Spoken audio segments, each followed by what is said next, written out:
Hello, સ્વાગત છે દર્શક મિત્રો આપ સૌનું એક્સ્ટ્રા ઇન્કમમાં. હું યોમિક આપની સાથે. આજનો આપણો ટોપિક છે આઈપીઓ. આઈપીઓ વર્ડ આપણા સૌ કોઈએ સાંભળ્યું હશે કે આઈપીઓમાં રોકાણ કરવું જોઈએ. આઈપીઓ એટલે એમ કહી શકાય સિમ્પલ ભાષામાં શેર માર્કેટમાં એન્ટ્રી કરવા માટેનું પહેલું પગથિયું. તો હવે આઈપીઓમાં રોકાણ કરવું હોય તો કઈ રીતે કરી શકાય છે, અહીંયા કેટલું બેનિફિટ થઈ શકે છે, શું રિસ્ક છે, શું રિટર્ન છે, સિમ્પલ આજે આપણે સમજવાનો પ્રયત્ન કરીશું. તો સૌથી પહેલાં આપણે વાત કરી લઈએ હવે આઈપીઓ શું છે. કારણ કે આપણે જોઈએ તો જે રીતે હવે તમે જુઓ તો 2026માં પણ તમે જુઓ તો જે રીતે આઈપીઓનું કહેવાય કે લાઈન છે, વરસાદ થવાનો છે, તો આઈપીઓ આવી રહ્યા છે તો ઓબ્વિયસલી એમાં કમાણી બી તો કરવી પડે, પરંતુ કમાણી કરતાં પહેલાં એમાં કઈ રીતે વર્ક કરે છે એ જાણવું બહુ ઇમ્પોર્ટન્ટ છે. તો સૌથી પહેલાં આપણે નજર કરીએ તો તમે જો આઈપીઓ શું છે, સિમ્પલ ભાષામાં હું તમને કહું તો પહેલાં તો આઈપીઓ એટલે ઇનિશિયલ પબ્લિક ઓફર. ક્લિયર? હવે જો કોઈ પણ ખાનગી કંપની હોય ને કે જેમણે કહેવાય ને કે પબ્લિકલી જ્યારે એમને લિસ્ટ થવું હોય કે જ્યારે એમને પૈસાની જરૂર પડતી હોય ત્યારે તેઓ પબ્લિકલી જાય, પોતાના શેર આપે અને એના બદલામાં તેઓ કહેવાય ને આપણા રોકાણકારો પાસેથી ખાસ કરીને પૈસા લે. સિમ્પલ એને આપણે કહેવાય આઈપીઓ. તો ખાનગી કંપની જે છે પ્રથમ વખત પોતાના શેર વેચીને અહીંયાથી મૂડી એકત્રિત કરે, જેને અહીંયાથી સિમ્પલ ભાષામાં કહેવામાં આવે છે આઈપીઓ. આઈપીઓ પછી છે ને કંપની સ્ટોક એક્સચેન્જ એટલે કે શેર માર્કેટમાં લિસ્ટ થાય. જેમ આપણે સાંભળીએ છીએ એસબીઆઈનો શેર છે, રિલાયન્સ છે, તો એ બધાએ શરૂઆત આઈપીઓથી કરી હોય. એટલે આઈપીઓથી તેઓ માર્કેટમાં એન્ટ્રી કરતા હોય છે, તો એને કહેવાય સ્ટોક એક્સચેન્જ પર લિસ્ટિંગ થાય છે અને કહેવાય કે કંપનીનું પબ્લિકમાં શેર વેચીને માર્કેટ અહીંયા જે સ્વાભાવિક છે કે જે કવર કરતા હોય છે એને સિમ્પલ ભાષામાં આઈપીઓ કહેવાય. આઈપીઓ શેનો પ્રકાર છે, તેને one type of primary market કહેવાય. તો પ્રાઇમરી માર્કેટ શું છે, તો પ્રાઇમરી માર્કેટ એટલે તમે જુઓ તો એવી જગ્યા કે જ્યાં કંપની પહેલી વાર સૌથી પહેલી વખત તેઓ પૈસા એકત્રિત કરે માર્કેટમાં જઈને. બાકી તેઓ પ્રાઇવેટ પ્લેસમેન્ટ અલગ રીતે મોટા મોટા ઇન્વેસ્ટર દ્વારા તેઓ ફંડ એકત્રિત કરતા હોય, પરંતુ તેઓ પબ્લિકલી જઈને કહેવાય ને કે રોકાણકારો પાસેથી પૈસા એકત્રિત કરે, એના જે પ્લેટફોર્મ એને પ્રાઇમરી માર્કેટ કહેવામાં આવતું છે. અહીંયા જે રોકાણકારો છે ને સીધા કંપની પાસેથી કહેવાય એથી શેર નીતિ લેતા હોય છે. એટલે તમે જુઓ તો કંપની પોતાના વ્યવસાયના જે કહેવાય વિસ્તરણ એટલે કે એમને બિઝનેસ એક્સપાન્ડ કરવો હોય, નવો પ્રોજેક્ટ લોન્ચ કરવો હોય, એ બધા માટે એમને પૈસાની જરૂર પડતી હોય અને એ પૈસા માટે ખાસ કરીને પ્રાઇમરી માર્કેટમાં નવા શેર લોન્ચ કરવામાં આવતા હોય છે. ક્લિયર? હવે આપણે વાત કરી રહ્યા છીએ કે આઈપીઓ. તો ક્યારે કંપની આઈપીઓ લાવે છે? સિમ્પલ, તો જ્યારે પણ તમે જુઓ તો કંપનીને પોતાનો જે બિઝનેસ હોય છે એટલે કે બિઝનેસ એમને અહીંયાથી એક્સપાન્ડ કરવો હોય, એટલે કે એમને અત્યારે હાલ જે બિઝનેસ છે એમને લાગતું હોય કે અહીંયાથી આપણે વધારે મોટો કરવો છે, અલગ અલગ એરિયામાં આપણે નવા સ્ટોર ઓપન કરવા છે કે નવી ઓફિસ ઓપન કરવી, તો પૈસાની જરૂર પડશે. તો એવા ટાઈમે તેઓ આઈપીઓ દ્વારા લોકો પાસે પૈસા એકત્રિત કરે. નવા પ્રોજેક્ટ લોન્ચ કરવા હોય, લોન ઘટાડવી હોય, એટલે ઓલરેડી કંપનીએ લોન લીધેલી હોય, એમને લાગે છે કે ભાઈ દર આપણે વર્ષે કે દર મહિને આપણે ઇન્ટરેસ્ટ ચૂકવીએ એના કરતાં આપણે આઈપીઓ થ્રુ પૈસા એકત્રિત કરીએ અને લોન ચૂકવી દઈએ. તો ત્યારે પણ તેઓ આઈપીઓ લાવતા હોય બ્રાન્ડ ઇમેજ મજબૂત કરવા માટે. એટલે કે અલગ અલગ રોકાણકારો રોકાણ કરશે, સ્વાભાવિક છે કે બ્રાન્ડનું પણ અહીંયાથી કહેવાય ને કે એક્સપ્લોરેશન મળશે. અને સાથે એક્ઝિસ્ટિંગ રોકાણકારો જે હોય છે કે ઓલરેડી તમે જો કંપનીમાં એક્ઝિસ્ટિંગ રોકાણકારો હોય એમને શેર વેચવા હોય તો સ્વાભાવિક છે સામે ખરીદનાર બી તો જોઈએ, તો ત્યારે પણ આઈપીઓ લાવે. એટલે કે આપણા જો જે રોકાણકારો હોય છે નાના, એ લોકો એ શેર ખરીદતા હોય છે. હવે આપણે વાત કરીએ કે ક્યારે લાવી શકે છે. આમાં પણ અમુક કન્ડિશન હોય, એવું કોઈ પણ કંપની જાતે આઈપીઓ ના લાવી શકે. તો અહીંયા કન્ડિશનો શું છે કે પહેલાં તમે જુઓ તો ફાઇનાન્શિયલી જે તમને જે રેકોર્ડ્સ હોય છે કે કંપની અત્યાર સુધી જે બી લેણ દેણ કર્યું, જે બી વ્યવહાર કર્યો એ ક્લિયર હોવા જોઈએ. સ્વાભાવિક છે કે માર્કેટમાં આવે છે પૈસા લેવા માટે, નાના રોકાણકારો એમ ઇન્ટરેસ્ટ ધરાવશે તો એમના સેફટી બી જરૂરી છે. તો એટલા માટે ફાઇનાન્શિયલ રેકોર્ડ્સ એકદમ ક્લિયર હોવા જરૂરી છે. મિનિમમ પ્રોફિટ હિસ્ટ્રી હોવી જરૂરી છે. આમાં પણ કન્ડિશન હોય છે કે 5 વર્ષમાંથી એટલીસ્ટ 3 વર્ષ અહીંયાથી કંપનીએ પ્રોફિટ કરેલો હોવો જોઈએ. જે મેઇન બોર્ડ માટે હોય છે, એસએમઈ માટે 5 વર્ષમાંથી 2 વર્ષ તેમણે પ્રોફિટ કરેલો હોવો જોઈએ. કન્ડિશન છે જે આપણે આગળ વાત કરીએ. સેબીના રૂલ્સ અહીંયા જે પણ હોય છે કંપનીના આઈપીઓ માટે એમનો ફોલો કરવો પડે. એ ફોલો કરે એને અહીંયાથી કેમ ફૂલફિલમેન્ટ થાય પછી જ તેઓ આઈપીઓ લાવી શકે. કંપની ઓડિટ રિપોર્ટ જે છે એ ક્લીન હોવું જોઈએ, એટલે કે એવરી યર એમનું પ્રોપર ઓડિટ હોવું જોઈએ, કંઈ પણ મિસ મેસ અહીંયા ના હોવું જોઈએ. તો એ પણ અહીંયાથી કન્ડિશન આવે છે. અને પ્રમોટર્સની ક્રેડિબિલિટી તમે જુઓ તે સારી હોવી જોઈએ. પ્રમોટર્સની તમે જુઓ પાછળ કોઈ બી ખરાબ હિસ્ટ્રી હશે તો સ્વાભાવિક છે કે સેબી અહીંયાથી એમને રોકશે. તો અહીંયા ક્રેડિબિલિટી ક્લિયર હોવી જરૂરી છે. અને પબ્લિક ડિસ્ક્લોઝર કહેવાય એકદમ ટ્રાન્સપરન્ટ હોવું જોઈએ. જે પણ એમની ઇન્ફોર્મેશન છે સાચી એ માર્કેટમાં પબ્લિકને અહીંયાથી હોવી જોઈએ. તો એ સ્વાભાવિક છે કે હોવું જરૂરી. હવે આપણે જેમ વાત કરીએ ને થોડું વિગતવાર સમજીએ કે ફાઇનાન્શિયલ રેકોર્ડ્સ અહીંયાથી ક્લિયર હોવો જરૂરી છે. એટલે કે કંપની પોતાને જે પણ એકાઉન્ટ્સ હોય છે એને એકદમ ટ્રાન્સપરન્ટ હોવા જરૂરી છે. કોઈ પણ વસ્તુ ખોટું એકાઉન્ટિંગ ના કરેલું હોવું જોઈએ. એમનું જે હિડન ટ્રાન્ઝેક્શન કોઈ જ ના આવવું જોઈએ. કારણ કે સ્વાભાવિક છે કે તેઓ લોકો પાસે પૈસા ઉપર જઈએ તો સામેવાળાને આપણી બધી વસ્તુ સાચી ખબર હોવી જરૂરી છે. એટલે છેલ્લા 3 થી 5 વર્ષના બેલેન્સ શીટ અને જે પ્રોફિટ એન્ડ લોસ સ્ટેટમેન્ટ છે એ અહીંયા ક્લિયર હોવા જરૂરી છે, તો જેથી કરીને ઇન્વેસ્ટરને વિશ્વાસ આવશે રોકાણ કરવા માટે. મિનિમમ તમે જુઓ તો અહીંયા જે પ્રોફિટ હિસ્ટ્રી જે છે હોવી જરૂરી છે. કંપની સતત લોસમાં ના હોવી જોઈએ, કારણ કે સ્વાભાવિક છે કે સતત કંપની લોસ કરતી હશે તો લોકો શા માટે રોકાણ કરશે? લોકો વિશ્વાસની ધરાવે એટલા માટે લોસ કરવી ના હોવી જોઈએ. ઓછામાં ઓછા 5 વર્ષમાં 3 વર્ષ કંપની છે એ નફામાં હોવી જોઈએ. એટલે જ્યારે પણ આઈપીઓ લઈને આવ પાછળ 5 વર્ષમાં 3 વર્ષ કંપનીએ પ્રોફિટ કરેલો હોવો જોઈએ તો જ તેઓ આઈપીઓ લઈને આવી શકે છે. અને કંપની પાસે મિનિમમ 3 વર્ષનો ઓપરેશનલ ટ્રેક રેકોર્ડ પણ હોવો જરૂરી છે કે કઈ રીતે તેઓ ખર્ચા કર્યા છે. સાથે પ્રોફિટ હિસ્ટ્રી એટલે કે કહેવાય ને કે કંપની સર્વાઈવ કરી શકે અને તેનો પ્રૂફ પણ હોવો જરૂરી છે, કારણ કે આ આઈપીઓ લઈને આવ્યા લોકોને પૈસા લીધા કાલ ઉઠીને કંપની ઉઠી ગઈ તો એટલા માટે અહીંયા કંપનીને સર્વાઈવર કહેવાય ને પ્રૂફ પણ હોવું એટલું જ ઇમ્પોર્ટન્ટ બની જાય છે. સેબીના રૂલ્સ પણ તમે જો અહીંયા ઇમ્પોર્ટન્ટ છે કે તેઓ ખાસ કરીને ફોલો કરવા જરૂરી છે. સેબીની જે પણ ગાઈડલાઇન્સ હોય છે સ્ટ્રિક્ટ ફોલો કરવી પડે. IPO process, disclosure, pricing rules આ બધું એમણે ફોલો કરવું જરૂરી છે અને કોઈ પણ ફ્રોડ અથવા મેનિપ્યુલેશન ના થાય એટલા માટે ખાસ કરીને સેબી અપ્રુવલ જરૂરી છે. સેબી અપ્રુવલ આપે અને એના બાદ જ તેઓ આઈપીઓ લાવી શકે છે. અને સેબી કહેવાય ને કે માર્કેટનો એક પોલિસી મેકર છે. સિમ્પલ ભાષામાં એ અપ્રુવલ કરે તો જ પછી કંપની આઈપીઓ લાવી શકે છે. બીજી વસ્તુ આપણે વાત કરીએ તો કંપનીના ઓડિટ એકદમ ક્લિયર હોવા જરૂરી છે, એટલે કે કોઈ પણ જગ્યાએ ઓડિટમાં રેડ ફ્લેગ ના હોવું જોઈએ અને સાથે જે ફ્રોડ મેન્શન પણ ના હોવું જોઈએ કંપનીમાં. સાથે ક્લીન ઓડિટ રિપોર્ટ હોવો જોઈએ. કંપની લીગલી અને ફાઇનાન્શિયલી સેફ છે એ પણ અહીંયા હોવું જરૂરી છે અને કે ઇન્વેસ્ટર કોન્ફિડન્સ માટે આ બહુ મહત્વનું છે. એટલે સ્વાભાવિક છે કે તમે પૈસા રોકાણ કરશો આઈપીઓમાં તો આ બધી વસ્તુ ફોલો થઈને પછી આવતું હોય છે. એટલે લોકો કહેવાય ને કે ચિંતાનો વિષય નથી અને એટલા જ માટે સેબીઓ છે કે જે આ બધી વસ્તુ કહેવાય ને ફોલો કરતી હોય છે. પ્રમોટર્સની ક્રેડિબિલિટી સારી હોય છે, એટલે કે જે ઓનર્સ હોય છે કંપનીના એમની ઇમેજ સારી હોવી જોઈએ, બેકગ્રાઉન્ડ સારું હોવું જોઈએ. સાથે કોઈ ફ્રોડ કેસ હોય છે, ડિફોલ્ટ કે પછી બેડ હિસ્ટ્રી પણ કંપની પર ના હોવી જોઈએ. અગર જો આ બધી વસ્તુ ફોલો થાય છે તો જ પછી તેઓ આઈપીઓ લાવી શકે છે. અને public disclosure that is most important. અગર જો પબ્લિક ડિસ્ક્લોઝર હોય છે અહીંયા તો જ પછી કહેવાય ને એ લાવી શકે છે. એટલે કે બધી વસ્તુ તેમને પબ્લિકલી અવેલેબલ કરવી જરૂરી છે. એમનું રિસ્ક કેટલું છે કંપનીમાં, કંપનીનું દેવું કેટલું છે, નફો કેટલો કરી રહી છે, કંપનીને બિઝનેસ મોડલ કઈ રીતે કામ કરી રહી છે, એ બધી વસ્તુ તેમને બતાવવી જરૂરી છે. પછી જ તેઓ પૈસા અહીંયાથી એકત્રિત કરી શકે છે. અને ટ્રાન્સપરન્સી હોવી એ બહુ જ મેઇન ઇમ્પોર્ટન્ટ અહીંયાથી હોય છે. હવે તમને આપણે આઈપીઓની હવે આગળ પ્રોસેસમાં વધીએ.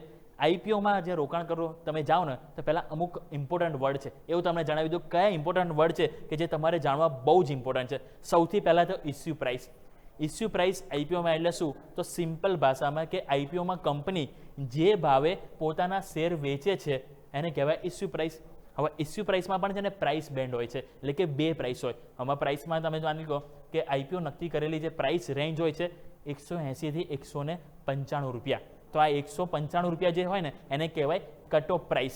એટલે કે જે રિટેલ લોકો જે હોય છે ને ફાઇનલ જે પ્રાઇસ હોય ને કટ ઓફ પ્રાઇસ મોસ્ટલી તેઓ એના ઉપર તેઓ વધારે કહેવાય ને કંઈ અપ્લાય કરતા હોય છે. એટલે 195 રૂપિયા જે શેર છે ને એને અહીંયા કટ ઓફ પ્રાઇસ કહેવામાં આવે છે. તો આ જે તમે જ્યારે પણ આઈપીઓ કોઈ બી તમે શેર લેવા જાઓ ને આઈપીઓમાં ત્યારે છે ને એની પ્રાઇસ હોય કે ભાઈ કહેવાય કે 300 રૂપિયાનો સેલ લઈને આવે છે તો 300 થી 310ની રેન્જ હોય તો 310 રૂપિયા એ તમારી કટ ઓફ પ્રાઇસ કહેવાય. Simple clear. હવે વાત કરીએ લોટ સાઇઝ. તમે જ્યારે પણ આઈપીઓમાં રોકાણ કરવા જાઓ ને ત્યારે લોટ સાઇઝ હોય છે અને મિનિમમ તમે જે મેઇન બોર્ડ આઈપીઓ ને એમાં તમારે છે ને 14,000 થી 15,000નું રિક્વાયરમેન્ટ જોઈએ. કોઈ પણ આઈપીઓની પ્રાઇસ બેન્ડ પ્રમાણે લોટ સાઇઝ નક્કી થાય છે. તો લોટ સાઇઝ એવો છે ને એટલે કે કેટલા શેર અહીંયાથી તમારે મિનિમમ ખરીદવા પડશે એક લોટમાં એને કહેવાય લોટ સાઇઝ. અહીંયા ક્લિયર. સબસ્ક્રિપ્શનની જો વાત કરું તો સબસ્ક્રિપ્શન શું છે? આઈપીઓ સામે કેટલી ડિમાન્ડ આવી છે. એટલે કે માની લો કે કંપનીને 1,000 કરોડની જરૂરત છે, કંપની 1,000 કરોડ રૂપિયા માર્કેટમાં એકત્રિત કરવા જાય છે. હવે માની લો કે જે રીતે રિસ્પોન્સ આવ્યો, ફોર એક્ઝામ્પલ આપણે જસ્ટ લઈએ કે અમૂલને આપણે સૌ કોઈની દૂધ પીએ છીએ, રાઈટ? અમૂલની આપણે બટર, ચીઝ બધું આપણે ખાતા હોઈએ છીએ. પરંતુ હવે અમૂલ કંપની જે અત્યારે હાલ માર્કેટમાં લિસ્ટિંગ નથી, હવે અમૂલ આઈપીઓ લઈને આવે છે, 1,000 કરોડનો આઈપીઓ લઈને આવે છે ફોર એક્ઝામ્પલ. હવે 1,000 કરોડનો આઈપીઓ લઈને આવે છે, લોકોને ડિમાન્ડ લાગે છે કે કંપની બહુ સરસ છે, કાજ પણ બહુ સરસ છે, લોકો અહીંયા રોકાણ કરશે. પરંતુ માની લો કે જે રીતે રિસ્પોન્સ મળ્યો, કંપની પાસે 5,000 કરોડ આવી ગયા. ઇટ મીન્સ કે શું? 5 ગણો સબસ્ક્રિપ્શન થયું. સિમ્પલ. એટલે અહીંયા જો મેં તમને એક્ઝામ્પલ આપ્યું, ઇસ્યુ સાઇઝ 500 કરોડ છે, સબસ્ક્રિપ્શન 2,500 કરોડ આવ્યું. ઇટ મીન્સ કે 5 ગણો સબસ્ક્રાઇબ થયો છે.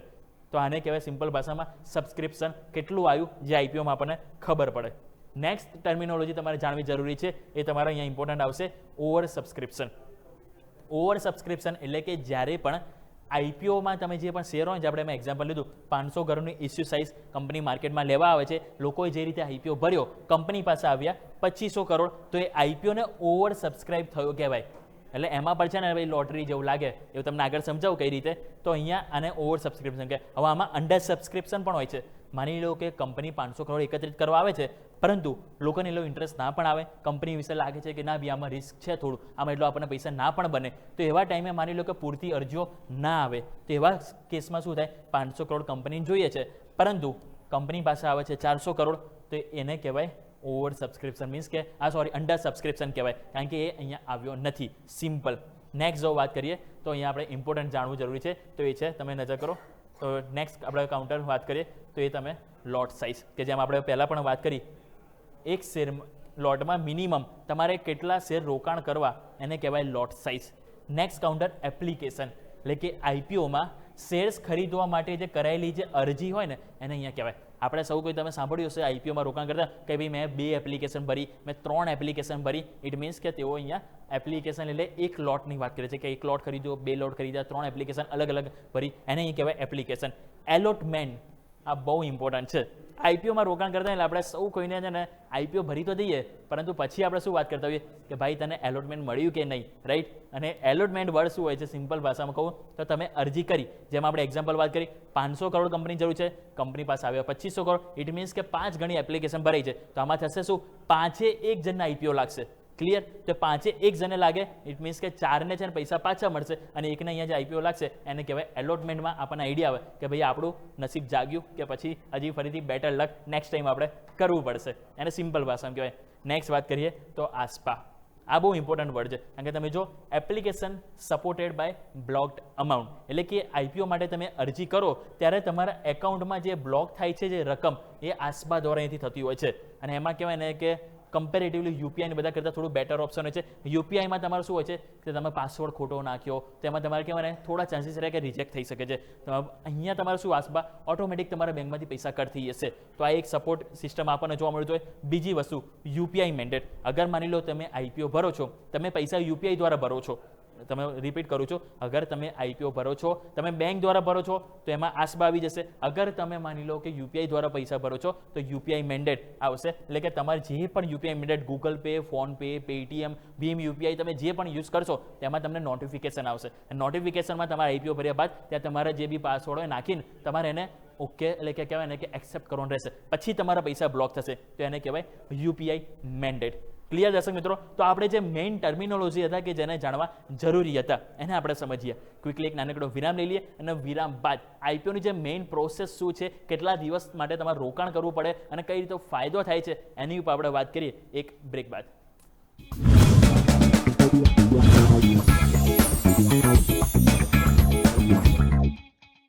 બ્રેક બાદ આપનું સ્વાગત છે. દર્શક મિત્રો, બ્રેક પહેલા આપણે આઈપીઓની જે મેઇન ટર્મિનોલોજી છે, મેઇન કીવર્ડ છે, એને આપણે સમજવાનો પ્રયત્ન કર્યો. હજુ પણ 2-3 વર્ડ છે કે જેને આપણે સમજવા બહુ જ ઇમ્પોર્ટન્ટ છે. તો આપણે પહેલાં હું વાત કરેલું તમને કે ડીઆરએચપી.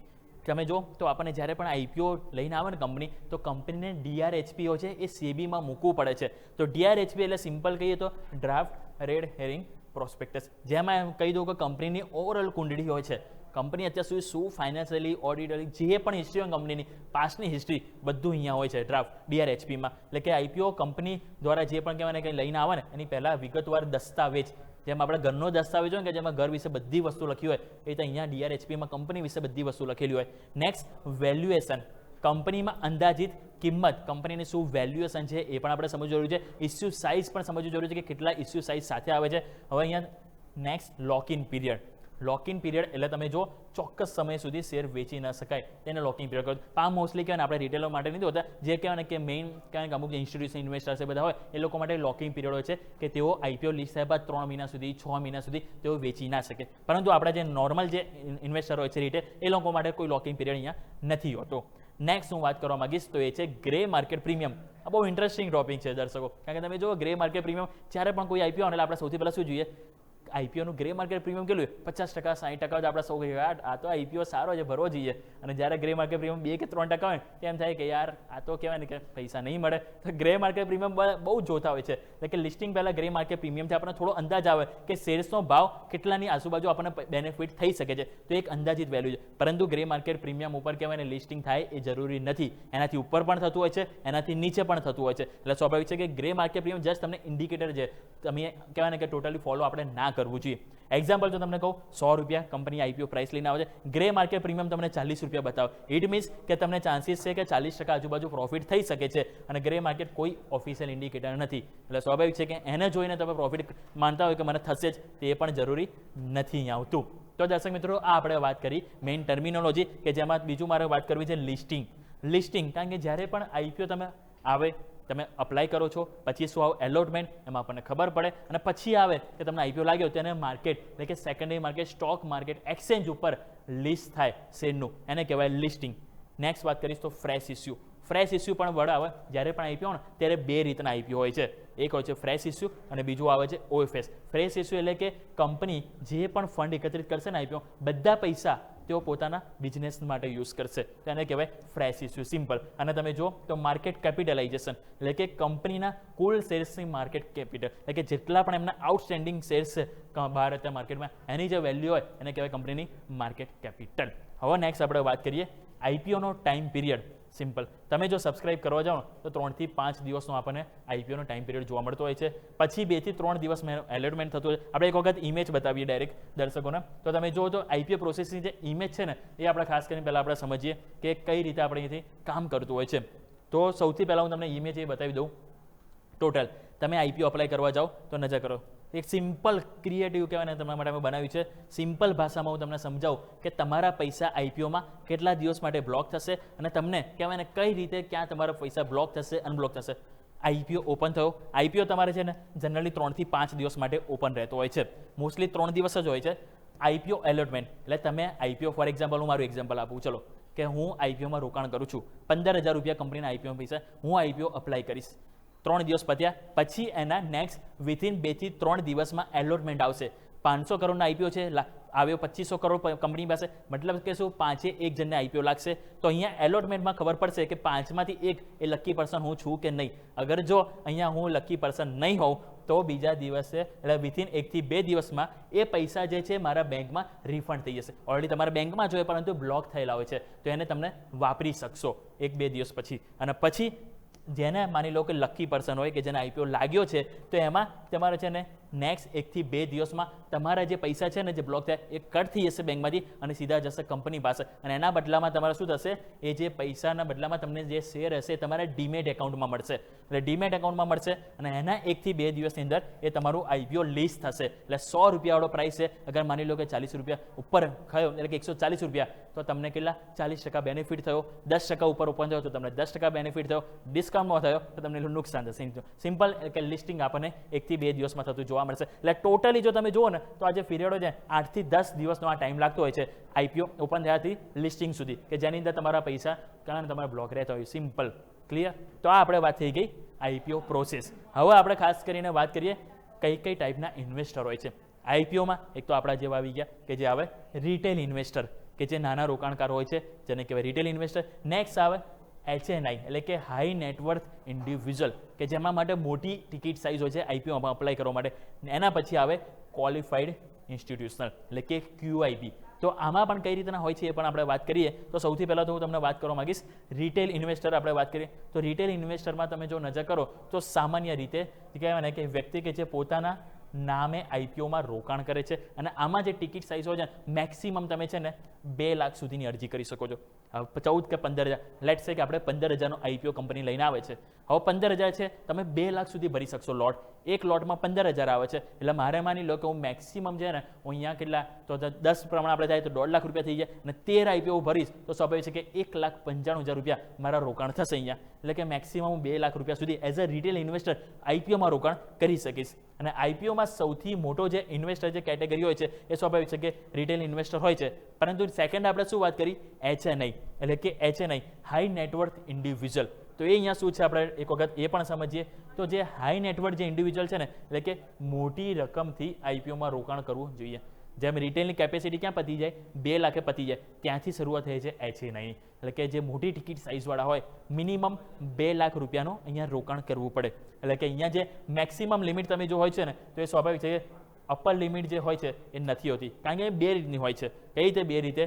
સ્મોલ HNIમાં અપર લિમિટ હોય છે, એમાં તમે જુઓ 2 લાખથી 10 લાખ સુધીનું તમે રોકાણ કરવું હોય તો એ તમારે સ્મોલ HNI આવે. HNI 2 type, small HNI, big HNI. તો સ્મોલ HNIમાં તમે 2 લાખથી 10 લાખની વચ્ચે અપ્લાય કરી શકો છો, અને તમે જો બિગ HNIમાં જાઓ તો મિનિમમ તમારે 10 લાખ રૂપિયા રોકાણ કરવું પડે, તો તમે એઝ અ બિગ HNI કેટેગરીમાં તમે આઈપીઓ ભરી શકો છો. તો આપણે આ વર્ડ તો બહુ સાંભળીએ કે ભાઈ મારે કોઈ સારો આઈપીઓ આવે તો આપણે જનરલી કોઈ પૂછતો હોય કે મારે 5 લાખ રૂપિયા રોકાણ કરવા છે, તો એ લોકોને અહીંયા સ્મોલ HNIમાં એપ્લાય કરવું પડશે. 10 લાખથી વધારે રોકાણ કરવા આવે તો એ લોકોને બિગ HNIમાં એપ્લાય કરવું પડશે, અને 2 લાખથી ઓછા એપ્લાય કરવું હોય તો એમને એઝ અ રિટેલ તરીકે એમને અહીંયાથી રોકાણ કરવું પડશે. પછી આપણે આઈપીઓમાં છે સબસ્ક્રિપ્શનમાં એક ડેટા એ પણ હોય છે, QIB ડેટા હોય છે. તો QIB એટલે કે ક્વોલિફાઈડ ઇન્સ્ટિટ્યુશનલ, તમે જો તો બાયર. તો અહીંયા જ કહેવાય ને કે માર્કેટના સૌથી કહેવાય ને કે ઇન્ફોર્મ્ડ ઇન્વેસ્ટર આમને માનવામાં આવે છે. કેમ? તો પહેલાં તો તમને કહી દઉં કે એમાં એ લોકો માટે કોઈ અપર લિમિટ નથી હોતી. એ લોકો એમના ચાહે એટલે રોકાણ કરી શકતા હોય છે, કરોડો રૂપિયાનું પણ ઇન્વેસ્ટમેન્ટ તેઓ કરી શકે છે. હવે અહીંયા કોણ હોઈ શકે QIB? તો એ તમને જણાવું. આપણે જેમ વાત તો સાંભળી છે કે મ્યુચ્યુઅલ ફંડ, તો mutual fund is part of the QIB. તો મ્યુચ્યુઅલ ફંડ આવી ગયા. એ બાદ ઇન્સ્યોરન્સ કંપની છે, એ પણ રોકાણ કરતી હોય છે આઈપીઓમાં, તે આવી ગયા. પછી બેંક આવી ગઈ, બેંક રોકાણ કરતી હોય છે, તે પણ QIBમાં આવી ગઈ. ફોરેન પોર્ટફોલિયો ઇન્વેસ્ટર, FPI, એટલે કે બહારના જે મોટા ઇન્વેસ્ટર હોય છે એ લોકો આપણા આઈપીઓમાં રોકાણ કરે એને કહેવાય ફોરેન પોર્ટફોલિયો ઇન્વેસ્ટર. અને પછી નેક્સ્ટ આવી ગયું પેન્શન ફંડ, કે જે હોય છે મેનેજ કરતા હોય, એ લોકો પણ આઈપીઓમાં રોકાણ કરી શકે છે. તો આને સિમ્પલ કહેવાય. અહીંયા તમે જ્યારે પણ છે ને આઈપીઓ રોકાણ કરશો ને, તો એમાં છે ને જ્યારે આઈપીઓનું જે લિસ્ટ આવે તેમાં લખેલું હોય છે કે કોને કેટલા પોર્શન આપવામાં આવ્યું છે. તો એવું તમારે લખેલું હોય, માની લો કે QIB ને 50%, રિટેલ ઇન્વેસ્ટરને 35%, અને HNI અને NII એટલે તમે જો તો એ તમારે 15%. હવે અહીંયા માની લો કે કંપની લઈને આવે છે 1000 કરોડનો, તો 500 કરોડ જે છે ને આ લોકો માટે છે, 3500 કરોડ તમે 350 કરોડ આપણે અહીંયા રિટેલ માટે છે, અને HNI માટે 15% છે. એટલે હવે માની લો કે રિસ્પોન્સ અહીંયા આપણને રિટેલમાં જે પણ અપ્લાય કરશે ને તો એ 35% પ્રમાણે એમને સબસ્ક્રિપ્શનનું મળશે, HNI ને 15% પ્રમાણે મળશે. એમાં જેટલી એપ્લિકેશનો ભરી એ પ્રમાણે, એટલે કે દરેકનું જે અહીંયા એલોટમેન્ટ હોય છે ને એ અલગ પ્રોસેસ હતા. એવું નહીં કે ટોટલ થઈ ગઈ એ પ્રમાણે મળશે, અહીંયા કેટેગરી પ્રમાણે એલોટમેન્ટ થતું હોય છે. હવે વાત કરીએ તો ટોટલ આઈપીઓ તમે જો 2 રીતે આવતા હોય છે. જ્યારે પણ કંપની પૈસા ઉઘરાવવા આવે તો 2 રીતે એમની કન્ડિશન હોય છે. એક સૌથી પહેલી જે હોય છે તો એ છે ફ્રેશ ઇસ્યુ, અને સેકન્ડ હોય છે offer for sale. Fresh issue એટલે જેમ આપણે શરૂઆતમાં વાત કરીને કે કંપની જે પણ રોકાણ કહેવાય ને કે રોકાણકારો પૈસા આઈપીઓમાં રોકશે, જે પણ પૈસા માર્કેટમાંથી એકત્રિત કરશે એ પોતાના બિઝનેસને એક્સપાન્ડ કરવામાં કરશે, નવા પ્રોજેક્ટ લોન્ચ કરવા, ઓફિસ નવી ખોલવી, નવા સ્ટોર ઓપન કરવા. અહીંયા એમનું કે પોતાના પૈસા કહેવાય ને કે જે આવે છે ને એમના અહીંયા બિઝનેસમાં યુઝ થશે. ઓફર ફોર સેલ એટલે કે ઓલરેડી છે ને જ્યારે કંપની આઈપીઓ લઈને આવતી હોય છે એમાં એક્ઝિસ્ટિંગ ઇન્વેસ્ટરો છે, તો એક્ઝિસ્ટિંગ ઇન્વેસ્ટરને પોતાનો સ્ટેક વેચવો હોય તો સ્વાભાવિક છે કે સામે ખરીદનાર તો જોઈએ, તો એ ખરીદનાર આપણે છે એમ સમજી લો. તો અહીંયા ઓફર ફોર સેલ એટલે કે અહીંયા આપણે જે પૈસા રોકાણ કરીશું ને એ બિઝનેસમાં રોકાણ નહીં થાય, બિઝનેસમાં યુઝ નહીં થાય, એ ઓલરેડી જે વેચવા આવ્યું છે માલ એમની પાસે આપણા પૈસા જશે. ફ્રેશ ઇસ્યુ હશે તો એની કહેવાય ઇમેજ આઈપીઓમાં થોડી સારી થતી હોય છે કે કંપની પોતાના બિઝનેસ માટે યુઝ કરી રહી છે, તો એ સ્વાભાવિક છે કે સારું એ ગણાતું હોય છે. તો એને આપણે વિગતવાર સમજીએ. કંપની નવા શેર બહાર પાડે છે, ઇન્વેસ્ટર પાસેથી જે મળેલા પૈસા જે હોય છે એ કંપનીને મળે છે, અને કંપની એ પૈસાનો ઉપયોગ જે છે બિઝનેસને એક્સપાન્ડ કરવાનો, ડેપ્ટ રિડક્શન એટલે કે દેવું ઓછું કરવામાં, નવા પ્રોજેક્ટ લોન્ચ કરવા, એમાં તેઓ કરે છે. અને જે તમે વાત કરીએ જો નેક્સ્ટ, તો અહીંયા તમે જુઓ તો ફ્રેશ ઇસ્યુમાં ખાસ કરીને આપણે વાત કરીએ, પરંતુ ઓફર ફોર સેલમાં આપણે જેમ વાત કરી હતી ને કે ત્યાં શું હોય છે કે ઓલરેડી તમે જુઓ તો આપણે એક્ઝામ્પલ એક વખત સમજી લઈએ. ફ્રેશ ઇસ્યુનો ફંડ રેઝ કરે છે, 1 કરોડ નવા શેર અહીંયાથી બહાર પાડે છે, એટલે કે આઈપીઓથી મળેલા પૈસા કંપનીના બેંક એકાઉન્ટમાં જાય છે સીધા, એટલે અહીંયાથી એમના પૈસા યુઝ કરવામાં આવે છે. નેક્સ્ટ જો અહીંયાથી વાત કરવા માંગીશ તો OFS એટલે કે ઓફર ફોર સેલ આપણે વાત કરી, એમાં એક્ઝિસ્ટિંગ જે ઇન્વેસ્ટર હોય છે ને એવો સ્ટેક વેચે છે, અને એવો જે સ્ટેક વેચે છે એટલે કે તમે જો એક્ઝિસ્ટિંગ ઇન્વેસ્ટર એટલે કે પ્રમોટર્સ પણ આવી શકે, કંપનીના ઓનર પણ વેચતા હોય છે, ક્યારેક ઇન્વેસ્ટર પણ આવી ગયા, અને એક્ઝિસ્ટિંગ જે શેર હોલ્ડર છે તેઓ પોતાના શેર વેચે, એટલે આપણા પૈસા એમની પાસે જવાના, નહીં કે બિઝનેસમાં યુઝ થાય. ક્લિયર? તો આપણે વાત થઈ ગઈ ઓફર ફોર સેલ 2 ટાઈપ્સ હોય છે કે જેને આપણે સમજવાનો પ્રયત્ન કરી લીધો. તો એક્ઝામ્પલ પણ તમે નજર કરી લો. પ્રમોટર છે પોતાના 50 લાખ શેર વેચે એટલે કે પૈસા પ્રમોટરને મળશે, બિઝનેસમાં યુઝ નહીં થાય. ક્લિયર? તો આપણે હવે નેક્સ્ટ આપણે ખાસ કરીને વાત કરીએ કે આપણે ટાઈપ્સ તો વાત કરી લીધી કે બે રીતનો સપોઝ કે એમાં હોય છે ઇસ્યુ સાઇઝની આપણે વાત કરી, પરંતુ હવે આપણે નેક્સ્ટ વાત કરી લઈએ કે આઈપીઓ કઈ રીતે હોય છે. તો પહેલાં આપણે એક વખત એ પણ બતાવી દઈએ. ટોટલ છે ને દર્શક મિત્રો તમે જો આઈપીઓના ટાઈપ્સ બે રીતના હોય છે. હવે મેઇન પોઈન્ટ હું તમને જણાવું, આપણે આઈપીઓમાં એવું સાંભળતા હોઈશું કે એસએમઈ આઈપીઓ અને આપણે સાંભળતા હોઈશું મેઇન બોર્ડ આઈપીઓ. તો મેઇન બોર્ડ જે આઈપીઓ છે દર્શક મિત્રો એ આપણે જે અત્યાર સુધી વાત કરીએ કે 14,000 થી 15,000 મિનિમમ તમારું ઇન્વેસ્ટમેન્ટ હોય તો તમારે 14-15,000 તો તમે મેઇન બોર્ડમાં અપ્લાય કરી શકો. પરંતુ એસએમઈ આઈપીઓ અત્યારે આનો ક્રેઝ બહુ ચાલી રહ્યો છે. એસએમઈ આઈપીઓમાં મિનિમમ તમારા 2 લાખથી વધારે કહેવાય ઇન્વેસ્ટમેન્ટ કરવું પડે. 2 લાખથી ઓછું હોય તો તમે આમાં રોકાણ નહીં કરી શકો. હવે આને તમને છે ને ક્વિકલી તમને સમજાવું મેઇન બોર્ડ આઈપીઓ શું કહેવાય. તો મેઇન બોર્ડ આઈપીઓ એટલે અહીંયા તમે જો વિગતવાર આપણે સમજવાનો પ્રયત્ન કરીએ. અહીંયા જેમ આપણે વાત કરીએ કે કંપનીની જે સાઇઝ હોય છે ને એ મોટી હોય છે. એક વખત આપણે એ પણ ડિટેલ્સ આપણે બતાવીએ દર્શકોને કે મેઇન બોર્ડ આઈપીઓ જો તમે નજર કરશો ને તો જે રીતે આપણે અહીંયા ડિટેલ્સ પણ કંપનીની મોટી હોય છે અને તમે જુઓ તો સાથે કંપની જે છે ને જાણીતી કંપની હોય છે મોટા ભાગે. એનએસઈ અને બીએસઈ બે સ્ટોક એક્સચેન્જ છે, બંને ઉપર અહીંયા લિસ્ટ થતું હોય છે પ્લેટફોર્મ ઉપર. મ્યુચ્યુઅલ ફંડ, એફઆઈઆઈ, ડીઆઈ જેવી જે મોટી જે ઇન્સ્ટિટ્યુશન ઇન્વેસ્ટર છે ને એ લોકો આમાં રોકાણ કરે છે મેઇન બોર્ડ આઈપીઓમાં. અને શેરમાં ટ્રેડિંગ વોલ્યુમ છે એ વધારે હોવાથી અહીંયા કહેવાય ને લિક્વિડિટી તમારી સારી જળવાય છે અને આઈપીઓ માટે ઓછા મૂડીથી કહેવાય ને તમે અહીંયા અરજી કરી શકો. મિનિમમ 14-15,000 તમે અહીંયા રોકાણ કરી શકો છો. અને જે કહેવાય ને કે કોર્પોરેટ ગવર્નન્સ અને કહેવાય ને કે ઓવરઓલ જે રૂલ્સ ને નિયમો બધું ઓપન હોય છે. એટલે અહીંયા કહેવાય ને કે એવું કોઈ ફ્રોડ કે સેફ્ટી પ્રોપર આપણને હોય છે અને લાંબા ગાળે રોકાણ કરવા માટે આ વધુ યોગ્ય છે. અને સેકન્ડ આઈપીઓ જે હોય છે એ તમારા માટે આવે છે એસએમઈ આઈપીઓ. અને એસએમઈ આઈપીઓ જેમાં તમારે મિનિમમ તમે જુઓ તો 2 લાખ રૂપિયા તમારે જરૂર પડે રોકાણ કરવા માટે. મિનિમમ 2 લાખ રૂપિયા હોવા જરૂરી છે. અહીંયા જે છે ને નાના જે હોય છે ઉદ્યોગો, મોટા તમે જો જે કહેવાય ડેવલપિંગ જે બિઝનેસ હોય છે ને એને એસએમઈ કહેવામાં આવતો છે. અને અહીંયા તમે જો એનએસઈ ઇમર્જ અને બીજું આવે બીએસઈ એસએમઈ બે પ્લેટફોર્મ છે. આ બે પ્લેટફોર્મ ઉપર અહીંયા એમનું કહેવાય ને લિસ્ટિંગ થતું હોય છે. સામાન્ય રીતે કંપનીઓનો જે ટ્રેક રેકોર્ડ જે હોય છે ને એ અહીંયા ટૂંકો હોય છે. એટલે કે બહુ વર્ષોથી તેઓ એક્ઝિસ્ટ નથી કરતી. નવી ઓપન હોય 4 વર્ષ, 5 વર્ષ, 7 વર્ષ એવી રીતે. અને મિનિમમ ઇન્વેસ્ટમેન્ટ છે 2 લાખ. આ બહુ મેઇન ઇમ્પોર્ટન્ટ છે. 2 લાખ ઇન્વેસ્ટમેન્ટ અહીંયા જરૂરી છે. અને શેરમાં અહીંયા વોલેટિલિટી જે હોય છે ને એ રિસ્ક થોડું વધી જતું હોય છે અને લિસ્ટિંગ ગેઇન કહેવાય ને મોટા અહીંયા મળી શકે છે અને કહેવાય ને પરંતુ નુકસાન પણ વધારે થતું હોય છે. કારણ કે 2 લાખ રૂપિયા તમે રોકાણ કર્યા, માની લો કે શેર અહીંયાથી 25% ડાઉન ઉપર જાવ એટલે સીધા તમારે 50,000 નુકસાન. હા, તમે 25% ઉપર જાવ તમારા 2 લાખને સીધા 2.5 લાખ થઈ જશે. સિમ્પલ. અને અહીંયા જે સફળ એસએમઈ કંપનીઓ છે સ્વાભાવિક છે કે મેઇન બોર્ડ ઉપર પણ આવે છે. જે ધીરે ધીરે સારું વોલ્યુમ થાય, વોલેટિલિટી વધે અને કહેવાય ને અહીંયા સારું એવું ક્રિએટ થાય તે પણ આવે છે. પરંતુ દર્શક મિત્રો આ આપણે વાત કરી મેઇન બોર્ડ આઈપીઓ કે જેમાં મિનિમમ 14,000 થી 15,000 જરૂર પડે છે. અને આપણે જેમ વાત કરી આઈપીઓમાં તમે અપ્લાય કરવા માટે 3 દિવસ હોય છે. 3 દિવસમાં તમારે અપ્લાય કરવાનું. એના 2 થી 3 દિવસ પછી તમને એલોટમેન્ટ મળે. ઇટ મીન્સ કે ત્યાં તમને ખબર પડે કે તમારો આઈપીઓ લાગ્યો છે કે નથી લાગ્યો. અગર જો ના લાગ્યો હોય તો નેક્સ્ટ 1 કે 2 દિવસમાં તમને તમારા પૈસા એ બેંકમાં જે બ્લોક થાય એ અનબ્લોક થઈ જાય. મીન્સ કે તમે એને વાપરી શકો છો. અને એના 1-2 દિવસ પછી કહેવાય ને તમારા શેર ડિમેટમાં આવી જાય અને એના નેક્સ્ટ ડે તમારા લિસ્ટિંગ થઈ જાય. એટલે ત્યારે તમે તમારા શેરને વેચી શકો છો. જે બી ફાયદો થતો નુકસાન એ તમે ત્યાં મેળવી શકો છો. તો આને સિમ્પલ કહેવાય આઈપીઓ. પરંતુ આપણે જેમ આઈપીઓમાં બીજો પાર્ટ વાત કરી એસએમઈ આઈપીઓ જેનો ક્રેઝ બહુ વધ્યો છે. તમે જુઓ તો 2 લાખના 3 લાખ 4 લાખ બધાના બહુ આમ સાંભળવું ઇન્ટરેસ્ટ થતું હોય છે. પરંતુ એસએમઈ આઈપીઓ શું છે, કેવી રીતે આવે છે, કઈ કંપની અપ્લાય કરી શકે, એમાં કઈ રીતે ફાયદો થતો હોય છે, શું નુકસાન છે, એ બધી આપણે વાત કરવી જરૂરી છે. તો ક્વિકલી આપણે આ શોને અહીંયા સમાપ્ત કરી લઈએ અને નેક્સ્ટ એપિસોડમાં આપણે એસએમઈ આઈપીઓને વિસ્તારથી કવર કરીશું, વિસ્તારથી આપણે સમજવાનો પ્રયત્ન કરીશું. તો દર્શક મિત્રો, મને યોમિકને આપશો રજા. આગળના અપડેટ્સ માટે આપ જોડાઈ રહો ન્યૂઝ કેપિટલ માર્કેટ સાથે, કારણ કે અમે છીએ નફાનું નવું સરનામું.